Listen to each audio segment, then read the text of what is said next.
Hey, Brian. Hey, Elliot. What's the talk of the table?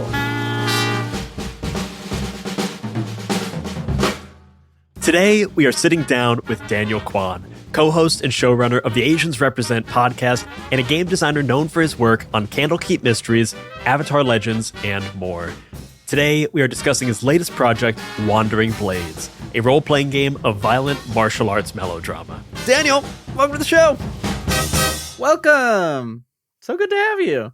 Thanks for having me. Thanks so much for being here. So, Daniel, we're super excited to have you on today to chat about Wandering Blades, and that, for those who don't know, this is your game that is crowdfunding as people are listening right now. We want to get into things like the inspirations, the mechanics, the crowdfunding journey of it all, working with our friends at Plus One EXP. But where I want to start, and where we want to start as kind of the overarching conversation, is there, right on the page, you describe this as lethal melodrama in an old school package. So I want to start with a big question of how are you combining the OSR and story game schools of thought in this game? I love all tabletop RPGs. I've been playing RPGs for like over 2 decades.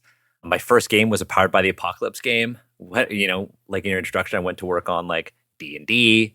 I've worked with like systems of all complexities, but I think for me, my heart is really in sort of that space, kind of that overlap between story games and the OSR. Like I really love games that are dangerous. I really like games where there are like real, not like real world, but like real consequences to like a character's actions. Mistakes can be sort of like lethal.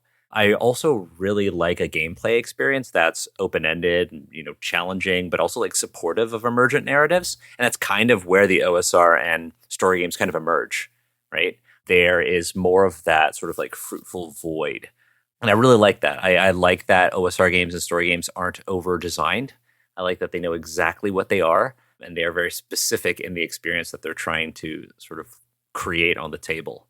And then on top of that, like, for more of the OSR, I really like that sort of toolbox experience. I really like the idea of like rulings over rules. I like that rules are guidelines, and I love the OSR sort of ethos of like player interpretation, like ingenuity, expansion, hackability. Like I really like that, and it kind of like taking that story game and OSR approach to this project really made the design experience a lot of fun for me too, because I wasn't thinking of trying to like overly mechanize everything. I had like these core tenets that I wanted to stick to. That's all I was doing. I know we recently, I really love the phrase fruitful void. I've never heard that in this context, and I'm going to say it all the time now. Oh, that's like a big game term, Brian. Is it a big game term? I've never heard this. Yeah. It's great. Yeah, it's just the stuff that you leave to the table. It was a lot of fun to read through the quick start for this game, because you get all that like juicy, crunchy, like this is the stuff I get to play with in combat, and then you do see that other half of things with the character background of like drive and keepsake. And one of the things I found particularly like highlighted this blend that you've got is like you learn the basic mechanics of combat, but then it's like the way that you advance as a character is questions about how you engage with these more story elements. And I thought that was like the most like direct in conversation with like a classic like D&D or something, where it's like, no, you're not leveling up because you got XP from killing monsters. It's like the leveling up is about the story. It's about the melodrama. So I thought that was a really fun touch. I didn't have a question there. It was just something I liked. Oh, no, thank you. No, I really, for me, it was like, when I started working on this, a lot of people were like, are you going to base it on this wuxia novel or this web novel or this movie? And, as I did a lot more research and just was diving deep into wuxia, I realized that there was just like, there's so much variety. You're going to get wuxia that's just like all romance, and there's going to be some swordplay. But then you're also going to get wuxia where like limbs are flying. There's like a literal, one of my favorite wuxia movies is actually a remake of a classic film called Dragon Inn, and Donnie Yen is like the villain, and he plays this like villainous eunuch. And in the final showdown, one of the characters uses a martial arts technique that strips all the flesh from his hand, and it's just a skeleton, and he impales a guy with his bones. Whoa! And like, but you're not going to see that. It's so good. It's so good. But, and more people need to watch New Dragon Gate Inn. It's the 1990s remake of Dragon Inn, which is also a good movie. But that is not like Jin Yong's wuxia.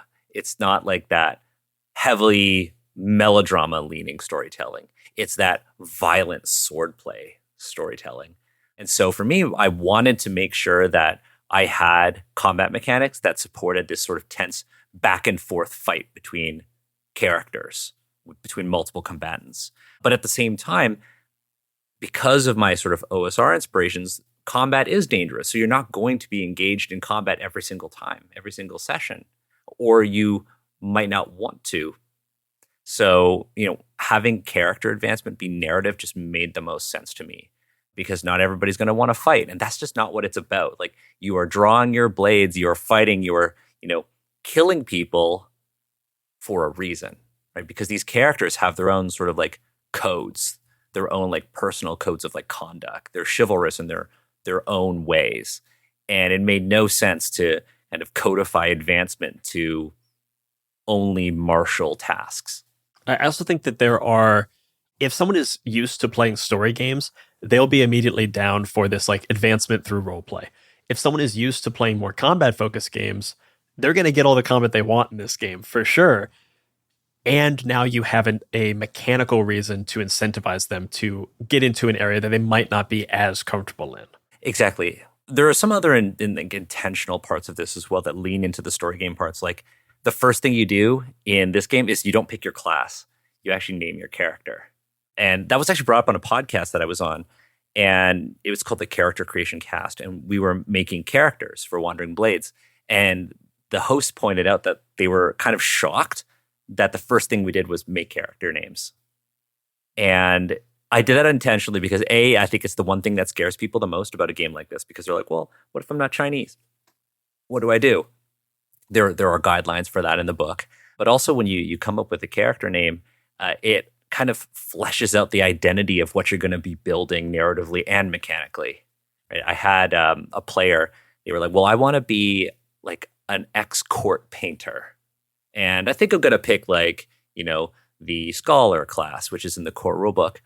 And I was like, okay, well, let's think of a name. They were like, well, I don't want to do like a Chinese name. So we were like, I was like, well, what if we went with like Red Tail? Because you said that you're like a painter and you use your victim's blood to paint like portraits. And what if like Red Tail was like really cool because the brush kind of looks like a horse's tail and you use blood. And they were like, oh, that's my character's name. So from there, they like had their keepsake, their drive, their connections, and then they picked sort of like their class abilities around this narrative idea that they had.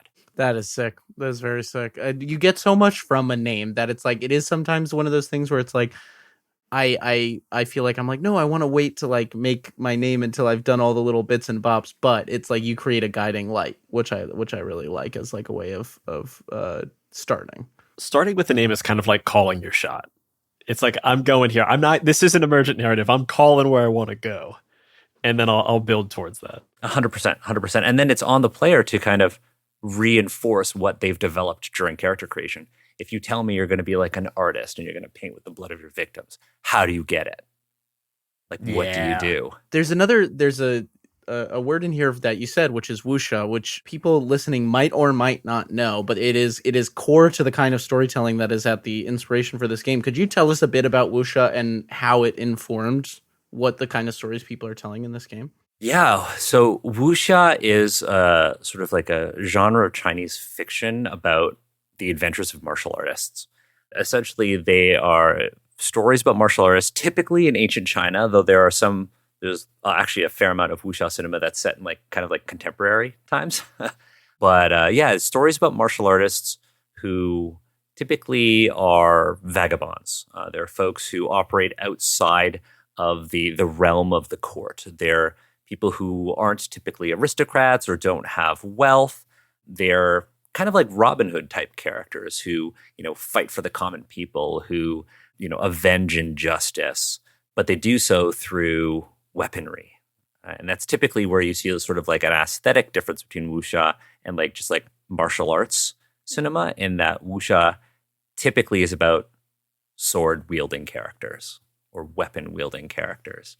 On top of that, wuxia itself is not typically depicted as like fantasy in a sense. characters can do fantastical things. Like they can jump really high or walk on water or perform like really, really incredible, seemingly superhuman physical feats. But that's achieved through like inner training. So it's almost like you could call it low fantasy without magic. There's kind of thinking of a conversation we had recently, which folks will have heard just before this one with Jess Levine. Oh no, sorry. They won't have heard it yet. It's coming out after this one. I'm getting my release schedule in the head. Spoiler. Spoilers for a conversation that is about to come out on the show. We talked to Jess Levine about adaptational media and like adapting things that you love into games. And Jess said this really interesting thing about like adaptation is you have to love the thing you're adapting, but you also have to have some things you maybe hate about it that you want to like kind of change or bring to the surface. And I'm curious, like, what were the things that you loved about Wuxia that you wanted to represent at the table? And then what are the things that like when people use this game might differ from the inspiration? I think for me, it's the thing I love most. I think it's really clear in the game. I love like action movies. Like I love the violence. I love the combat. The thing, it's not necessarily something that I hate, but I'm not always in the mood for like intense melodrama. I'm not always in the mood for just having drama be the core part of my game. And so that's why I left something like that to that, like we talked about earlier, that fruitful void, that empty space in the design, to allow people, to enable people to do what they want with that space or to not touch it at all.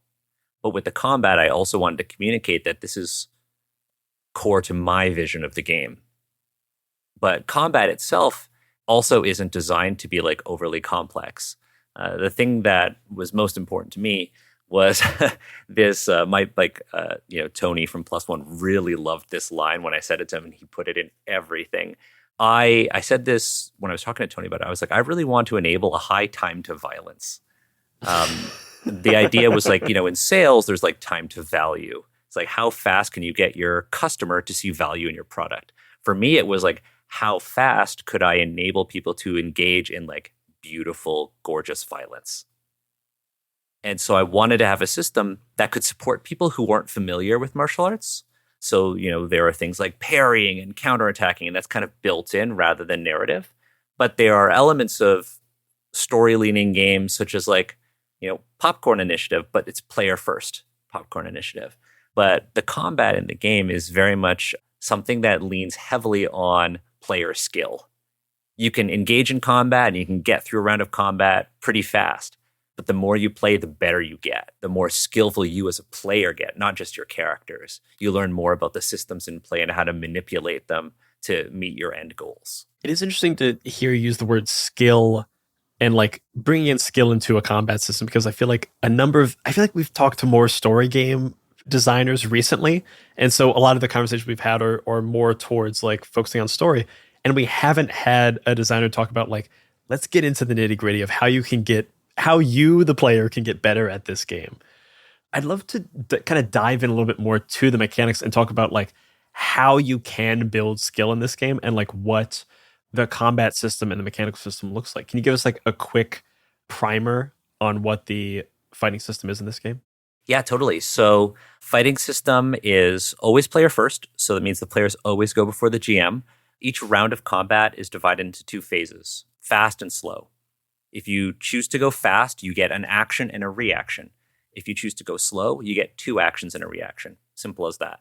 The GM will always kind of like declare what they're doing first. So the GM might be like, okay, well, I'm going to have these like follower enemies take a fast turn because I want them to just run at the players. But I'll have their sort of leader take a more measured approach. And that's where the narrative kind of like seeps into the flow of combat. It's very intentional. But then the players get to decide, and the players get to like work around each other. Who wants to go first? I'm in the middle of a fight. I might need more actions. I'm going to try to clear out these guys or whatever. And so players are constantly collaborating with one another. And so when the round starts, the players always go first. So the players who chose to go fast go first, then the NPCs. Then the players who chose to go slow go first, and then the NPCs. But the players get to go in any order they want. So they get to react to one another. They get to, in like the video game sense, kind of combo off one another, but also like respond to each other's like successes and failures, right? And because I wanted it to be engaging, I wanted this to have a natural dynamic flow rather than have somebody kind of sit and wait for like, I'm waiting for my turn to roll my dice. And then once I'm done rolling my dice, I'll wait until my next turn to roll my dice. And so that's how combat works. But there's this added layer of chi. And that's that like inner energy that the heroes and villains of the game kind of harness to do things like martial arts techniques or to empower your actions or to even take extra actions. And that's where this idea of skill comes into play. You can play this game and just understand I have an action and I have a reaction. And I'll take my action and my reaction every turn. But then skill comes from familiarity with the system. I am going, and I've had players do this where they're like, I'm going to use my action and I'm going to save my reaction. Or I know Daniel is going to go fast, so I'll go fast with him thinking that I only get one action, but I'll use my reaction to use a chi ability to give myself two actions. And there's this sort of system mastery is kind of what I'm equating to skill, in that you understand how you can manipulate the sort of tempo and flow of combat organically. You can have somebody who has this mastery at the table alongside somebody who doesn't.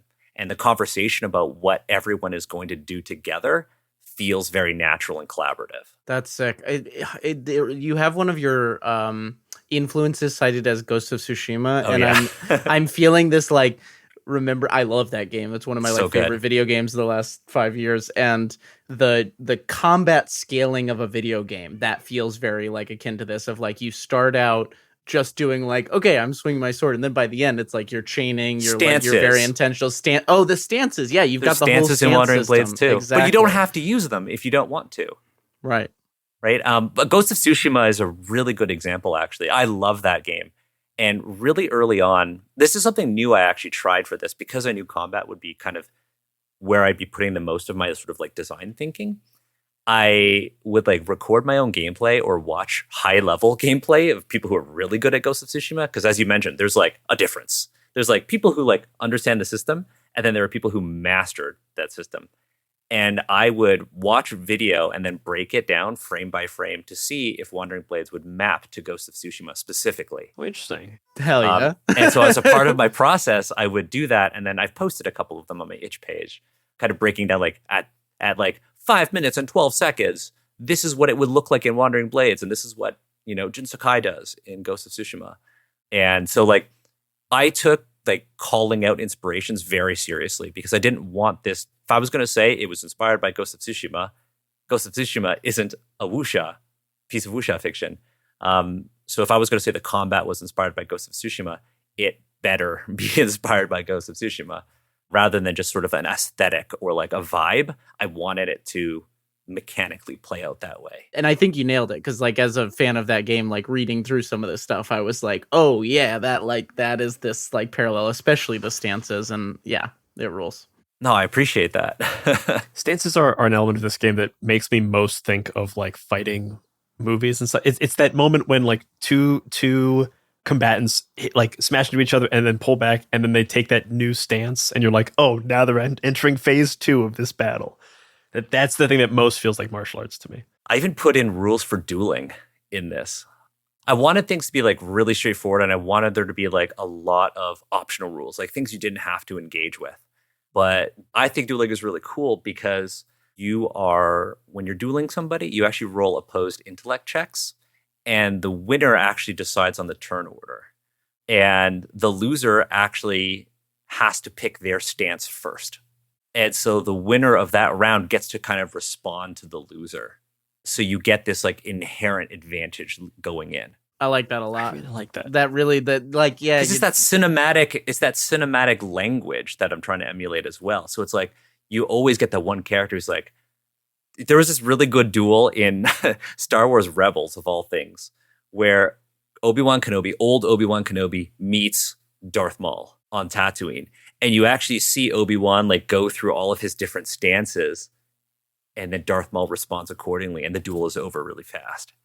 But I really wanted to emulate that in one particular sort of subsystem or procedure in the game. That's really sick. I love the attention to detail of how you have abstracted all of these different things in combat. Like it's clear that this is like such a love letter to combat and violence, like you said, like in yeah, love letter to violence. Yeah.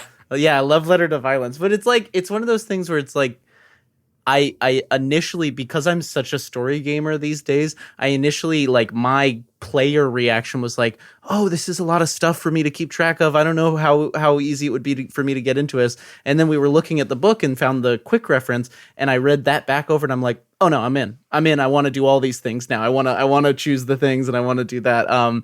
It's yeah, it's like, I'm curious what tabletop games sort of inspired this combat. Like, are there games that you pulled from and, like, or refined down from? Like, obviously, I think there's some D&D DNA in here, but obviously a lot of stuff pulled out of that. But Not as much D&D actually. In terms of like tabletop role playing games, not much at all.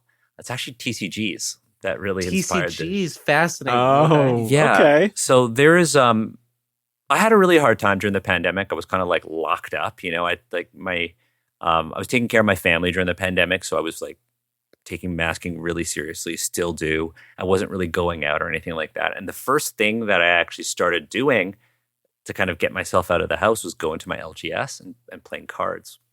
And I went to this store near me. It's like a 10-minute walk.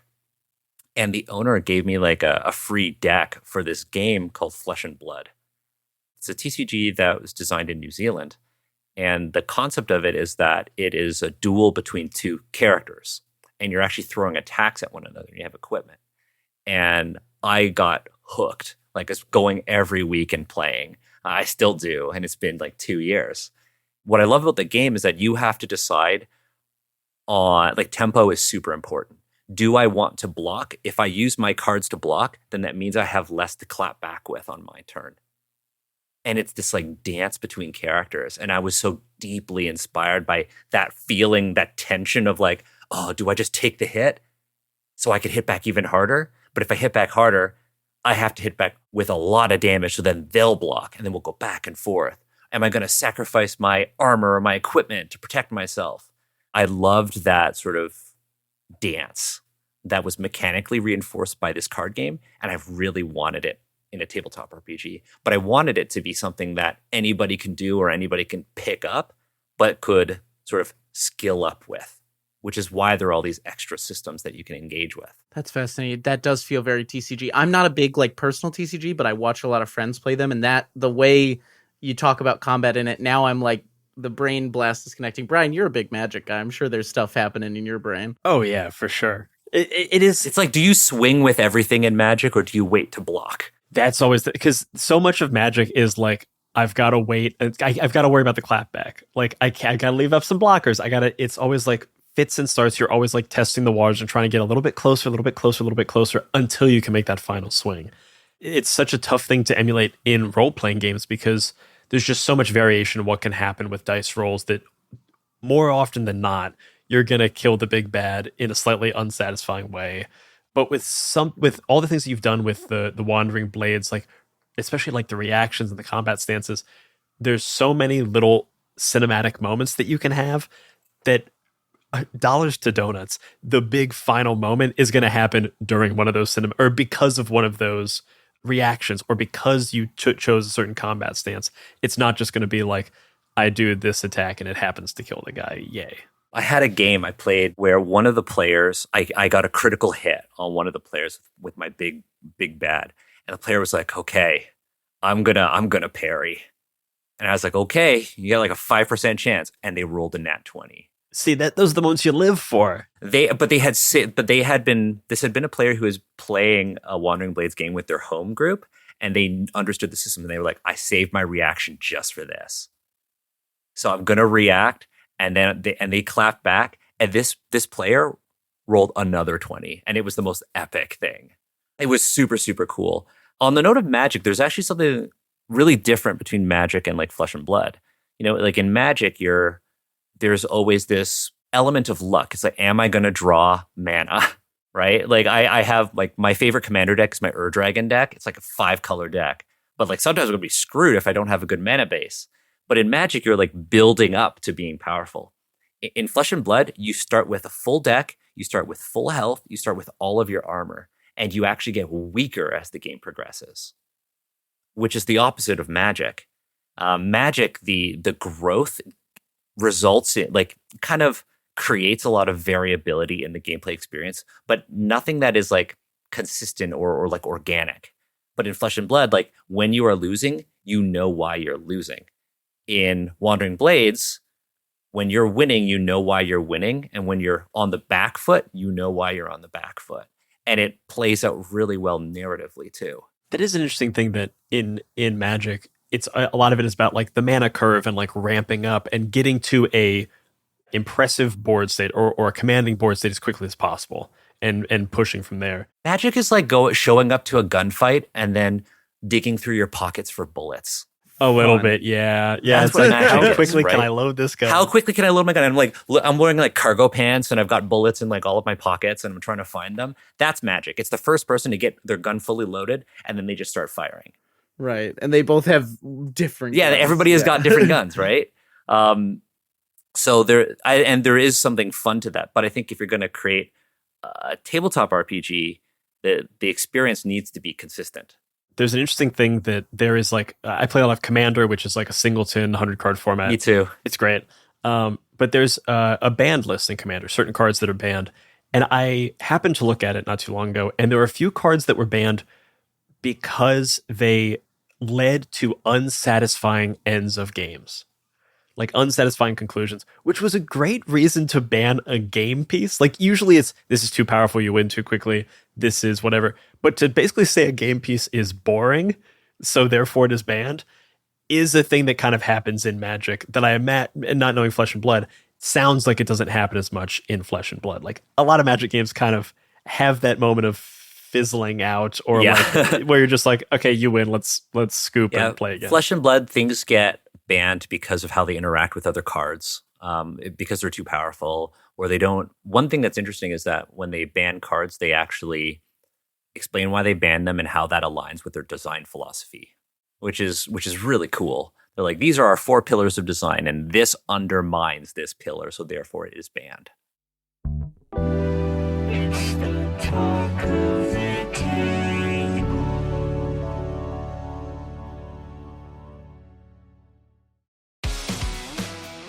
Hey everybody, this is Brian, and I just want to tell you about a great one-shot actual play we just ran over on My First Dungeon.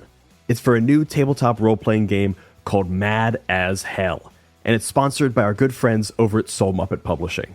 Mad as Hell is a new anti-capitalist demon hunting game where you play as radicals who fight the literal demons of capitalism. But what makes Mad as Hell different is that the demon isn't destroyed when you beat it in a fight. In order to destroy it forever and stop it from coming back, your radicals have to spend time in their community making meaningful social change in order to correct the root of the injustice that created the demon in the first place. So if that sounds like something you'd be interested in, check out our actual play one-shot of Mad as Hell over on My First Dungeon. And if you like what you hear, Mad as Hell is currently crowdfunding over on Kickstarter. So go and support some of our favorite people making some of our favorite games.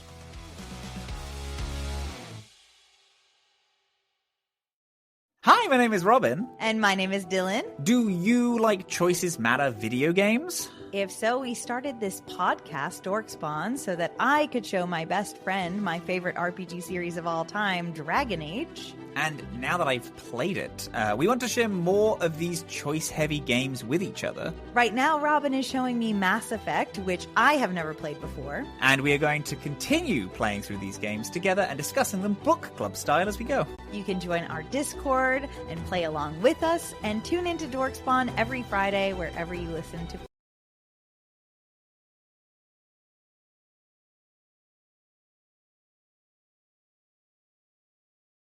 This actually connects really well to what I wanted to get into, because the idea of banning cards in Magic is like a refining of the play and the feel. And I feel like reading through this game and talking about things like system mastery, you have to have dialed in these numbers and these abilities and stuff like this. What I want to pull out a little bit from the details of the game and talk a little bit about like the journey of making this game. Like, how long have you been making Wandering Blades, and like how much play testing has gotten you to this like really refined, tight, crunchy system? It's so funny because I've been joking with myself that Wandering Blades is, the combat system specifically, is totally enough to systematize playing with action figures. Cool. It's that like experience of like holding 2 toys and be like, I do this and then I do this. For me, like the design process, it's been about 2 years. So I originally was writing a more like sort of like a Shinsha style campaign setting for D&D. I was originally writing that, and I was like deep into writing it, and then the whole OGL thing happened in 2023, and I was kind of like, I don't know if I want to do this anymore, and so I like hard pivoted. I discovered this Chinese comic called Biaoran Blades of the Guardians, and it blew my mind. It's like it's not specifically wuxia, but it's got a lot of the same vibes. And I remember reading it and becoming absolutely obsessed and thinking, well, how can I take what I've already worked on and then make it into something of my own? And then that's kind of where Wandering Blades came from. And around the same time, I was getting more and more into Flesh and Blood. And then I thought, I'm going to make like an action movie generator. And that's exactly what happened. The design process was really fun. Did a lot of play testing.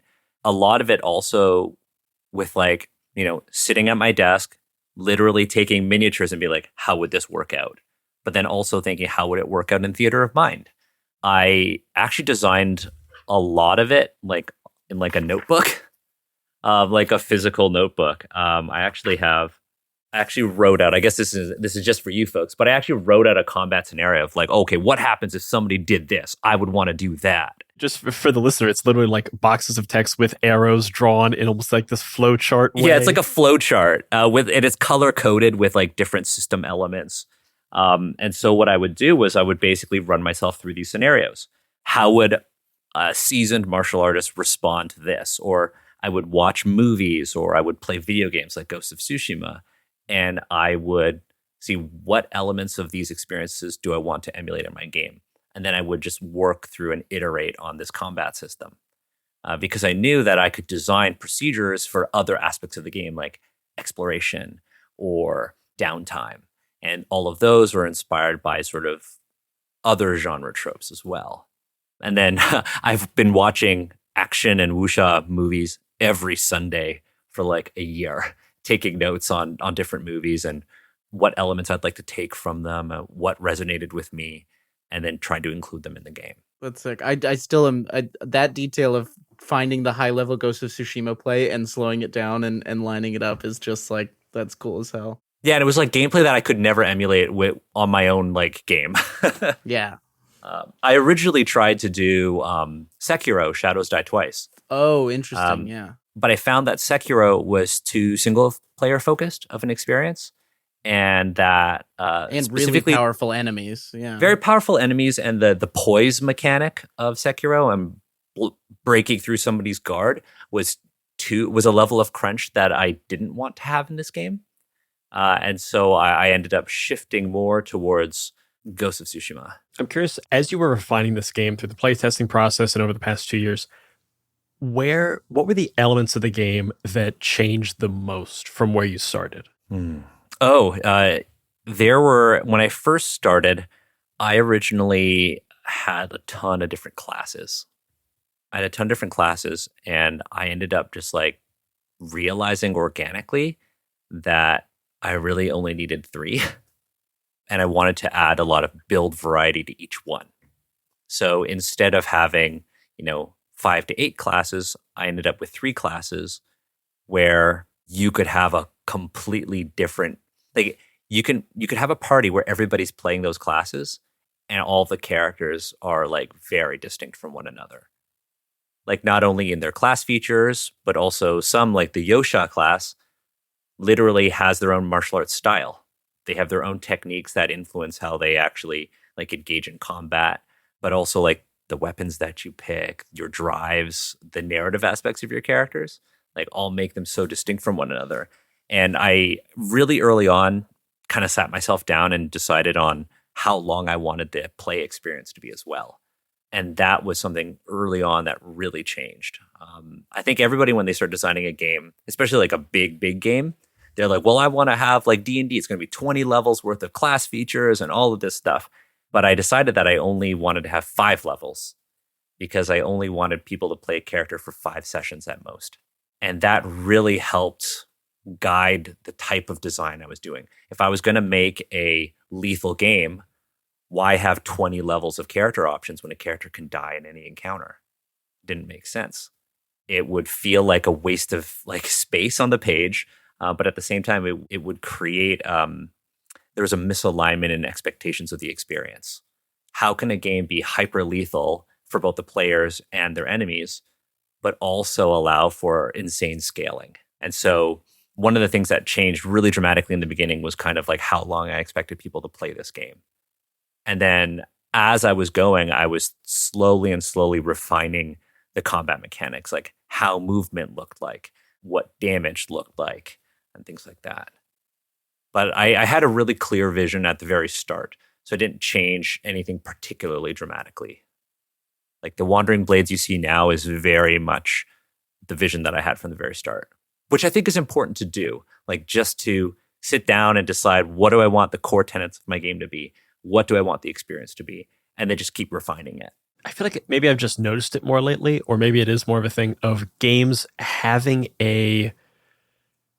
putting more emphasis on getting to an ending, and like having shorter, like not expecting you to play it for years and years and years and just eventually have the game fizzle out, as happens in so many D&D campaigns.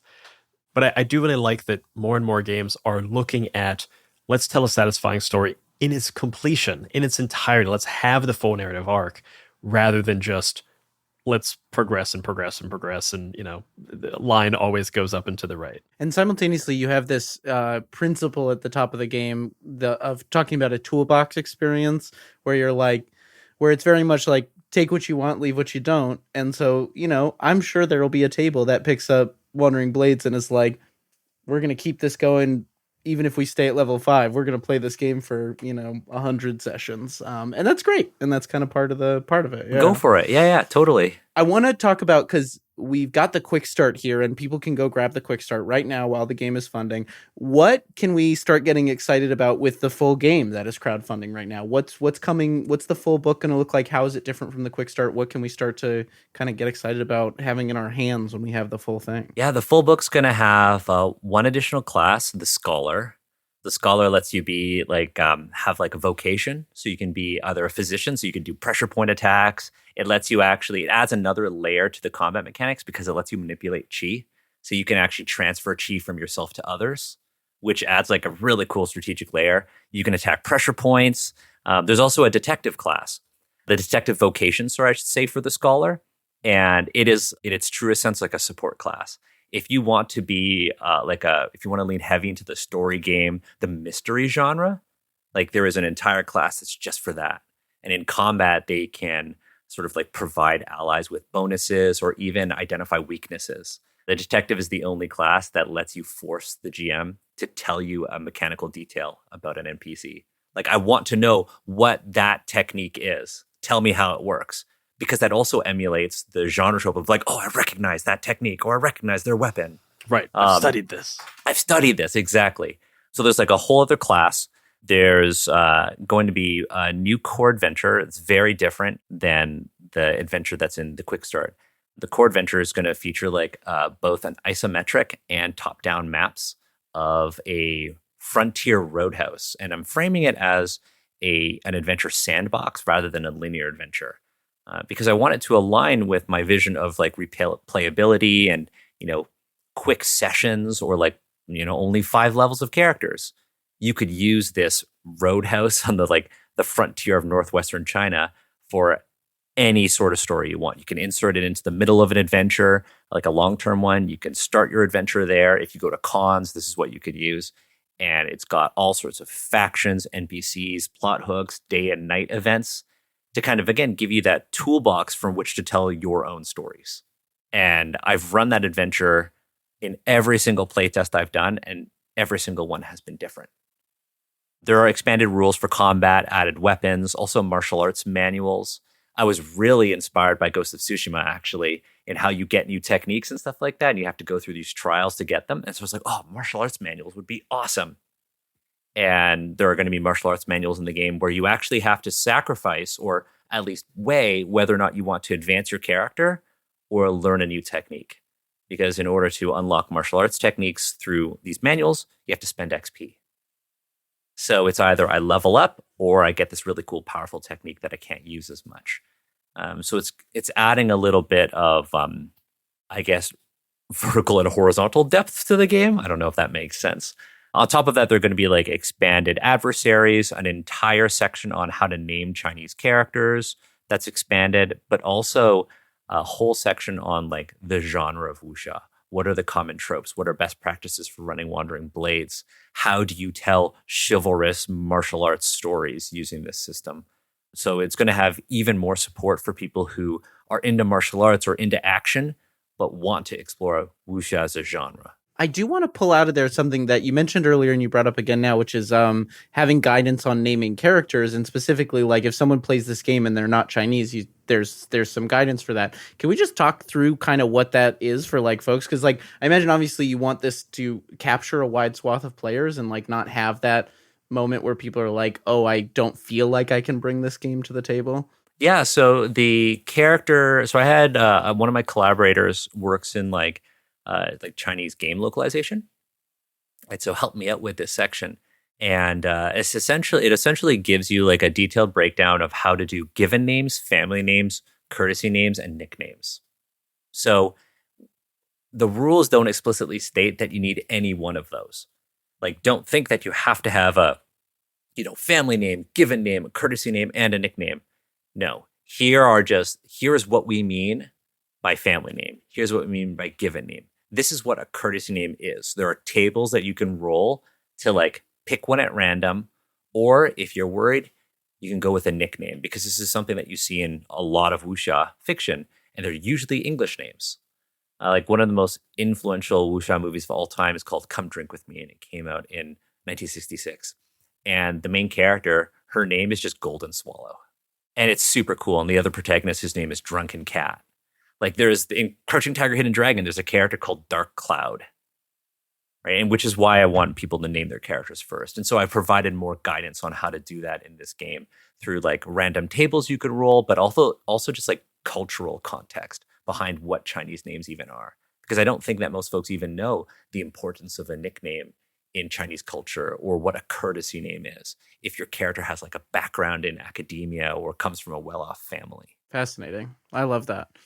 Yeah, it feels like, I mean, this is obviously our hobby has like some troubled history with Orientalist games, and it feels like this is the level of attention to detail and care you get when like someone has a connection to the culture that they bring to the creation of this game. So I really love that. Yeah, this isn't a game that's just for Chinese people. This is a game for like anybody who wants to engage with this genre of Chinese fiction. Yeah. Right. And if you speak Chinese, or if you're familiar with like the genre, you don't have to touch this material at all. But if you're brand new, that's what this is for. And again, that's like that toolbox experience. Same thing with like, there are going to be rules for exploration. If you're not into sort of exploration from like an OSR sort of sense, don't engage with it. And that's not to say like, don't play my game. It's to say, play my game the way you want to play it. And I think that's the beauty of tabletop role-playing games, but also the challenge of designing one. There is like this balance that has to be struck between providing a core experience, but also allowing for an accommodating player choice and the freedom of sort of play style. I think I want to make sure we get in this interview, because I think if people are listening to this and aren't already excited about this game, go read the quick start, because it's really fucking cool. Thank you. But you've mentioned a lot of wuxia movies and comics, and you said you've been watching movies for the past like year, once every week. Yeah. For someone who, if you've never watched one, can you give us like a top 3 where people should dive in to kind of draw some inspirations for playing this game? Okay, so if it's a movie, you have to watch Come Drink With Me, Dragon Inn, or New Dragon Gate Inn. That's like a 90s remake of it. There was a movie that, if you're not into like old movies, there's a really interesting one that came out last year. I think it's the best action movie of 2024. And it's called Twilight of the Warriors Walled In. And it's based on like a Chinese wuxia comic, but it's set in the 1980s in the Kowloon walled city in Hong Kong. So imagine that sort of wuxia style combat where like a guy can deflect blades with his bare skin, and they're doing like that wire fu style sword fighting, but inside the cramped claustrophobic alleyways of the Kowloon walled city in the 80s. It is extremely cool. That sounds really fucking sick. It's really giving me like the Daredevil fight scene vibes, Oh, 100%. but for a whole movie. But within wuxia, it's so Yeah. cool. I definitely recommend those 3 movies. You're going to get like a wide variety. If you want something super artsy, and I'm trying to think of things that are accessible, there's a movie called Shadow, came out in 2018, and it is got one of the coolest duels I've ever seen. There's a whole faction within this wuxia movie, and they wield bladed umbrellas, and they spin fuck them, yeah. and then they throw blades. It's so cool. I think I've seen that fight clip because that sounds very familiar. It's so cool. If you're into like mysteries, there was a movie called Dragon. In some regions, it's literally just called wuxia, starring Donnie Yen, and it's set in like the early 20th century, and it's about this detective from like the big city who comes into a rural village to investigate these murders that are tied to this like loner played by Donnie Yen. It's very cool. Hell yeah. Some good recommendations. That's a good list. I'm already like, oh, I gotta figure out a time to watch them. If you want to know like the vibe so those are like the genre things I would pick. If you want to think about like how I envision combat, there are a couple of non-Chinese things I would also recommend. In terms of pacing and drama, there's an incredible animated movie called Sword of the Stranger that came out in the early 2000s, set in Japan. It's kind of got like a lone wolf and cub sort of scenario where Chinese characters actually play as the villains, but it's got incredible action. Same with another anime, one of my favorites of all time, Samurai Champloo. Yeah. I loved the pacing of it, the vibes, the character dynamics were really cool to me.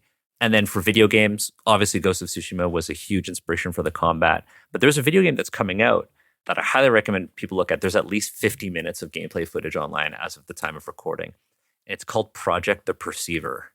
Imagine if you took like gritty wuxia and then you combined it with Ghost of Tsushima from a Chinese studio, and it looks fucking incredible. And then lastly for comics, Blades of the Guardians. That's so good. There was also an animated adaptation that you can watch for free on YouTube. See, now we have a problem because we've given people too many recommendations, and now they're going to go watch all those, and it's going to take them longer to. So listen, watch 1 or 2 of those, then stop, then back the Kickstarter, then go do all the other. Now back the Kickstarter and then go and watch all of that stuff. Excuse me. I'm so sorry. I'm so sorry. Yeah, because if you back the Kickstarter, then we can make this a reality, and then you can start preparing by watching. All There of you this go. stuff. There you go. real quick, I don't think we hit before we bring you to a close. Where are you funding? How long are you funding? And like, what can people get if they back this project? Yeah, so we are funding on Kickstarter. You can just go to wanderingblades.com. It'll redirect you to the campaign. We're funding for the entire month of May. With this, you can get, a PDF. You can get a physical copy. You can even get a session with me if you want. There's even our highest tier. You'll get a bespoke piece of content that I'll design for you using Wandering Blades. I have some ideas. I want to write like a Sailor Moon hack of Wandering Blades. Hell yeah. Because all the magical girl characters have their own techniques. I want to do like an Elden Ring hack of Wandering Blades. I've got so many ideas. There's also some add-ons, and there's also a tier where you can get like acrylic standees of like wuxia characters. So you can actually have characters that you could use. For the listening audience, Daniel just held up a very cool little acrylic standee. Yeah, I've got like a whole set of like all of the core like characters that you can see on the Kickstarter campaign. There's going to be 5 in total. So if you want to have like Asian representation on your tabletop with something that's portable and affordable, we're also doing those. We've also got we've also got a really cool stretch goal, and we've got 2 zines that are going to be part of it. One is going to be a collection of essays about wuxia cinema. Oh, about that's the cool. accessibility of like physical media, like the genre. And then another is going to be a collection of like supplemental rules, like alternative class options, adversaries, weapons, and even if we fund extra classes. So there's going to be 2 extra classes if we hit that stretch goal. I'm excited about the essays more than anything. That sounds Me great. too. Yeah, Me that's too. cool. Me too. It's going to be super cool. We have one guy writing about like physical media and like iconic wuxia films and how to watch them. We've got another on like the sort of cultural elements that are unique to wuxia. So think of them as like additional materials to help you play the game better. And then the other piece of this campaign is that you're working with our friends at Plus 20 XP, Tony, Yeah. Vacinda. I'm curious kind of what working with them, like how that has kind of helped this game come to life. It's so funny because like when I was working on Wandering Blades before I met Tony at Big Bad Con in like 2023, and Tony was in like the vendor hall, and he was trying to sell a zine to like one of like the convention attendees, and he was trying to explain like the person was asking like what is like the OSR, and I kind of like stepped in and I explained it to them, and they were like, oh, this is awesome, and then they ended up buying the thing from the booth. And then Tony and I started hitting it off, and we were talking about like what we like about games and values and like the industry. And so when I started seriously working on Wandering Blades and being like, oh my God, this is something that I want to be a reality, I started thinking about publishers. And Tony left a really good first impression on me. And so I reached out to him, and he was like, yeah, let's do this. But he also said like, look, I'm not Chinese. I won't tell you how to make your game, but I will support you in any way that you need. So like, marketing, crowdfunding, logistics, and all of that. And so I have like complete creative control and ownership over Wandering Blades, and Plus One is there to kind of support making this a reality, which I think is like very important to me. It's exactly what you want from a publisher. Just like, here's the thing I want to make. Let me help you make it. Exactly. It has been like a wonderful experience. And like and Tony also said, before we even do Wandering Blades, let's try something smaller. And so we took one of my early solo games, like a Wretched and Alone hack, and we put it into print just to kind of see how it would work. And it was a great experience working with Tony. Shout out Tony. Yeah, shout out Tony. So, Daniel, as we move this conversation to a close, we have one question that we ask everyone who comes on the show, and that question is, what are you bringing to the table? And this is just our cute way of asking you for a recommendation of anything. It could be a game, a show, a resource. Even though you've already given us tons of good ones. So many. You've given us so much wuxia, but is there anything else you'd like to recommend to our audience that they might not know about? Okay, so here's what I'll bring to the table. I'll bring a piece of advice to anybody who's like who is a game designer or wants to be a game designer or has got a project. The one thing that I learned with Wandering Blades is that it is so important to step outside of your comfort zone. I think when people design tabletop RPGs, they think, well, I have to, look at other RPGs, and they don't look at things like board games or card games. I think it was so important for me as a designer to really step outside of my comfort zone and be a learner again. Right? Like I've been playing Magic for like decades, but learning a new TCG in a brand new environment, experiencing that discomfort and learning mechanics was so valuable for me because it really sort of like started a fire in me. Like I've really wanted to learn. I really wanted to become like a master of this game.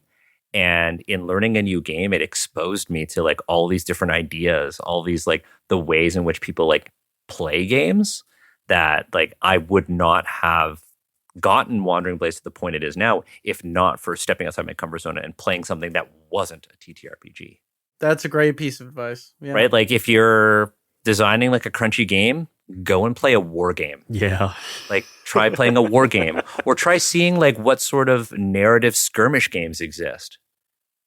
Right? There's some really cool hybrid stuff like Rangers of Shadow Deep is so cool. It's like a miniatures game. It's a skirmish game, but it's like a narrative game. It's a campaign.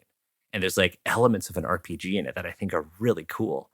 But you don't get to see all these new ideas or get inspiration from, other sort of game genres if you don't actually actively engage with them.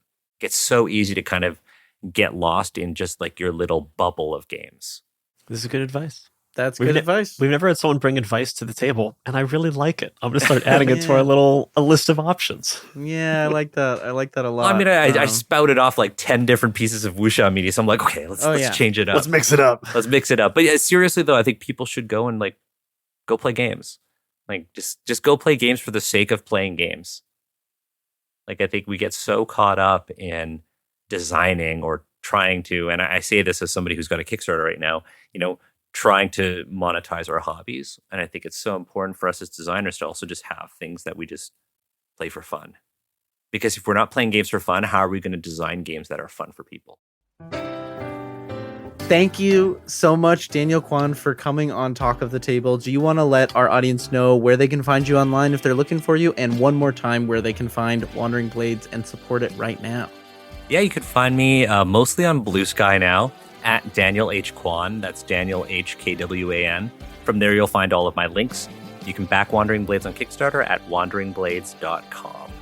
Get in there, help us get those stretch goals. I want to read those essays. This is a cool project. Oh, I'm so hyped. And then go watch a couple of movies. And then, go watch movies. So many movies. You can watch them after you back.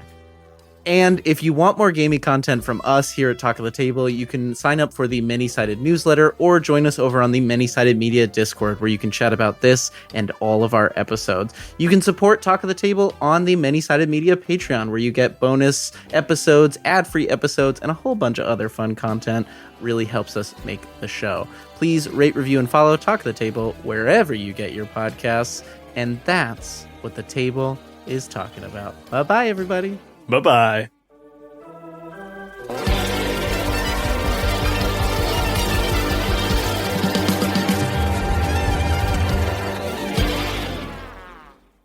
Ooh, that's a good ending. That's so good.